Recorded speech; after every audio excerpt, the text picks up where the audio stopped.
बिस्मिल्लाहिर्रहमानिर्रहीम।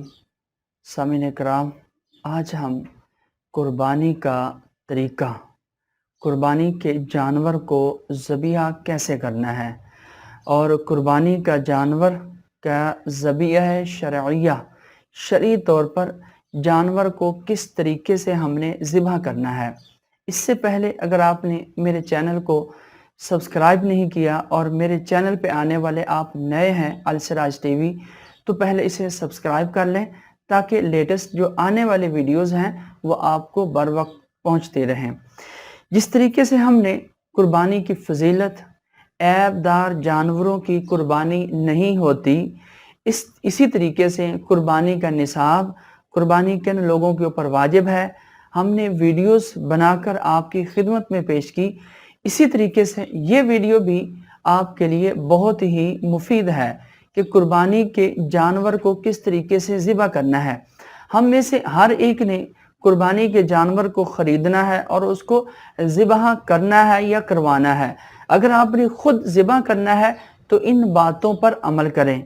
अगर आपने किसी अपने कसाब से ज़िबा करवाना है तो उसको भी बताएं कि शरई तरीके से जानवर को ज़िबा करना है।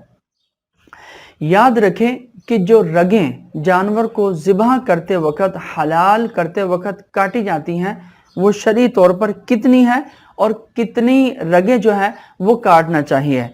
तो जो रगें ज़िबा में काटी जाती हैं वो 4 हैं। सबसे पहले हुल्कूम है और मुरी है। हुल्कूम क्या है? ये वो है जिसमें जानवर की सांस आती और जाती है, और मुरी इससे खाना और पीना, जो जानवर खाता है या जो पानी वगैरह पीता है, इस रग से, मुरी जो रग है, इससे खाना और पानी उतरता है। और इसी तरीके से इन दोनों रगों के अगल बगल 2 रगें और हैं जिनमें खून की रवानगी होती है, और इनको शरई इस्लाह में वदजैन कहा जाता है।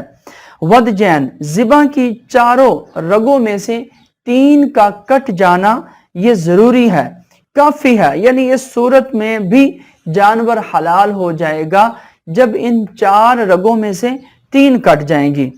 इसी तरीके से चारों में से हर एक का अक्सर हिस्सा कट जाएगा तब भी जानवर हलाल हो जाएगा। और अगर आधी आधी हर रग कट गई और आधी बाकी है तो इस सूरत के अंदर जानवर जो है वो हलाल ना होगा। तो जानवर को ज़िबा करते वक्त इन 4 रगों का कटना जो है वो ज़रूरी है। अब आ जाइए कुर्बानी के जानवर को ज़िबा कैसे करना है। शरीयत मुतहरा ने जानवर को ज़िबा करने का क्या हमें जो है वो अमल बताया और किस तरीके से जानवर को ज़िबा करना है। याद रहे, चाहे इंसान हो चाहे जानवर हो, चाहे ज़ुबान बोलने वाला कलाम करने वाला हो या फिर कलाम करने वाला ना हो, हर एक चीज़ के अल्लाह तबारक व तआला ने हुकूक बताए हैं। और इंसान जो है वो अल्लाह तबारक व तआला की इताअत करने वाला है, और जानवरों को अल्लाह तबारक व तआला ने इंसान के ताबे किया है।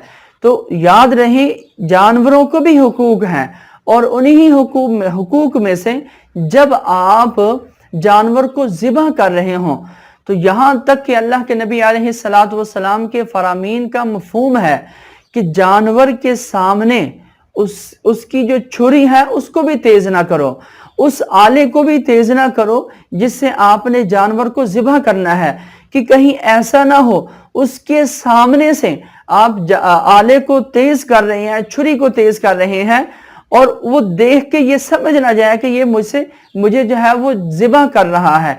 तो अल्लाह के नबी ने इससे भी मना फरमाया है, और यहाँ तक कि इस बात से भी मना फरमाया है कि जब जानवर को आप ज़िबा कर रहे हैं, जिस आले से, जिस छुरी से ज़िबा कर रहे हैं वो तेज होनी चाहिए।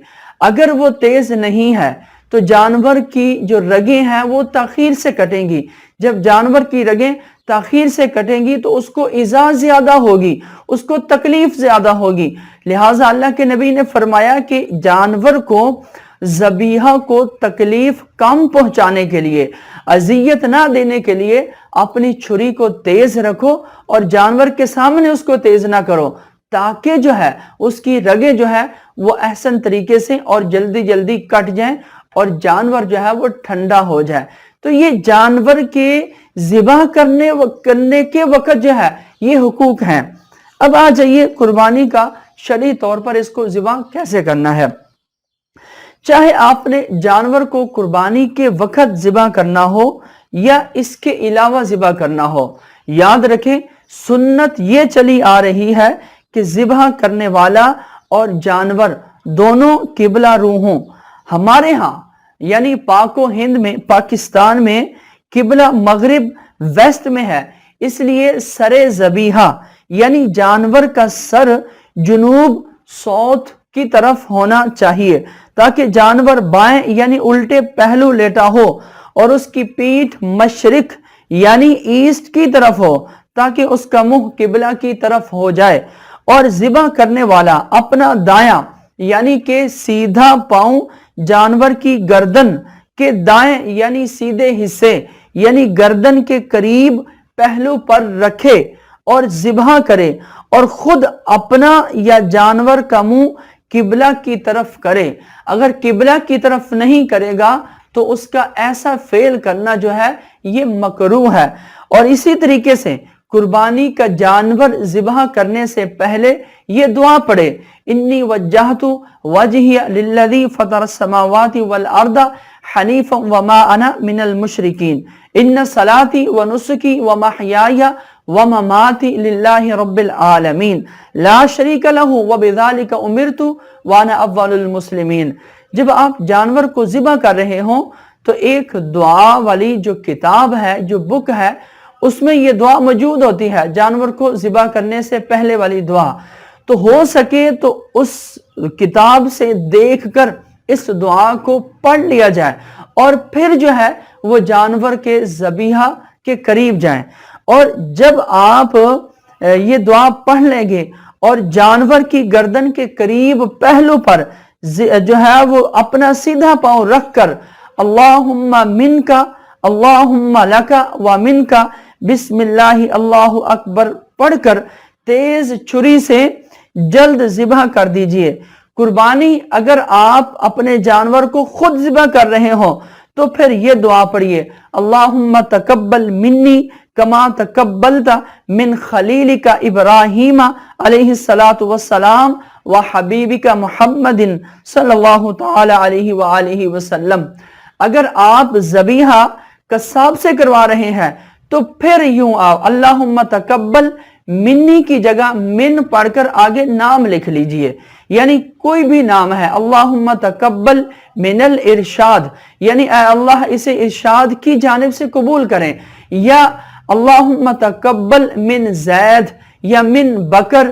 تو اس طریقے سے آپ نے، اگر آپ کا جانور کوئی اور شخص ذبح کر رہا ہے تو یوں پڑھیں اور دعا کیجئے، بوقت ذبح پیٹ پر گھٹنا یا پاؤں، جانور کے پیٹ پر گھٹنا یا پاؤں نہ رکھیے، کہ اس سے ایسا ہوتا ہے کہ جانور کی جو رطوبت ہے، خون کے علاوہ جو غذا ہے وہ بھی نکلنا شروع ہو جاتی ہے۔ تو یہ مختصر سا جانور کو شرعی طریقے سے کیسے ذبح کرنا ہے۔ یاد رکھیں کہ ہم اللہ کی رضا کے حصول کے لیے اپنے جانور کو ذبح کرتے ہیں، تو کیوں نہ ہو کہ جب جانور اللہ کی راہ میں ہم قربان کر رہے ہیں تو جانور کو ذبح کرتے وقت بھی شرعی اصولوں کا خاص خیال رکھیں، اور بالخصوص یہ ویڈیو جو قصاب حضرات ہیں ان کو ضرور دیکھنی چاہیے، کیونکہ وہ ان دنوں میں وہ لوگ جو ہیں وہ زیادہ تر اپنے جانور قصاب وغیرہ سے ذبح کرواتے ہیں۔ تو ذبح کے وقت اگر آپ یہ دعائیں پڑھیں گے، اس طریقے پر عمل کریں گے تو زیادہ ثواب ملے گا۔ اللہ تعالی ہم سب کو اس پر عمل کرنے کی توفیق عطا فرمائے، آمین بجاہ النبی الامین صلی اللہ تعالی علیہ وآلہ وسلم۔